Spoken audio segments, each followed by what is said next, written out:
Vance, our vice president, made a joke about his wife. It was during a public rally, a moment meant to connect with the crowd. It seemed harmless enough at the time. The crowd laughed, and everything appeared to be in good spirits. She was standing behind him, smiling.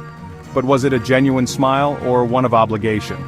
He pointed out how she had to laugh at all his jokes, even the crazy ones, because the cameras were on. Ha, right? It was meant to be lighthearted. Well, not everyone was laughing. Some faces in the crowd turned serious. In fact, the internet had some thoughts. People quickly took to social media. The clip of the joke went viral on Twitter. It spread like wildfire. It racked up millions of views, and the comments, they poured in by the thousands. Let's just say they weren't pretty. People were pissed. Outrage was the dominant reaction. They called the joke creepy, misogynistic, and just plain weird. It struck a nerve. It felt like Vance was treating his wife like a prop, not a person. The discomfort was palpable, and it brought up a bigger issue: how the GOP views women in politics. This wasn't an isolated incident. This wasn't just a harmless joke. It was a reflection of deeper societal issues. It was a window into a much bigger problem, a problem that needs addressing.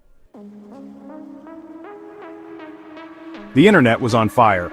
Social media platforms were buzzing with activity, and it seemed like everyone had something to say. Tweets flew left and right condemning Vance's words.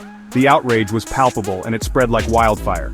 Kylie Chung, a popular commentator, tweeted, "Every time he tries to be funny or personable, it's the scariest thing I've ever seen." Her tweet quickly gained traction, amassing thousands of likes and retweets. Others chimed in, calling the joke outdated, and comparing Usha Vance's forced smile to a puppet's. The conversation was relentless, with people dissecting every aspect of the incident. One tweet really summed up the sentiment: "Making fun of your wife is not the flex you think it is at JD Vance." This tweet resonated with many, capturing the collective frustration. People were outraged. They saw this as a clear example of the GOP's outdated views on women. Women are not accessories. They're not props. They're equal partners. The backlash was not just about one comment, it was about a larger issue. Vance's words weren't just a joke. They were a reflection of a deeper systemic problem that many felt needed to be addressed. They were a symptom of a much bigger problem. The incident sparked a broader conversation about gender equality and respect, and the internet wasn't going to let him forget it.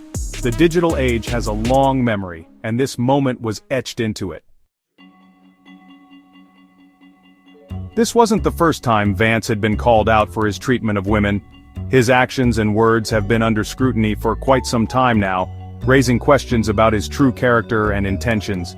During the 2024 election, he made some questionable comments about his wife's role in his campaign. These comments were not only controversial, but also sparked a significant backlash from various groups and individuals who found them to be outdated and offensive. People noticed. They called him out then, too.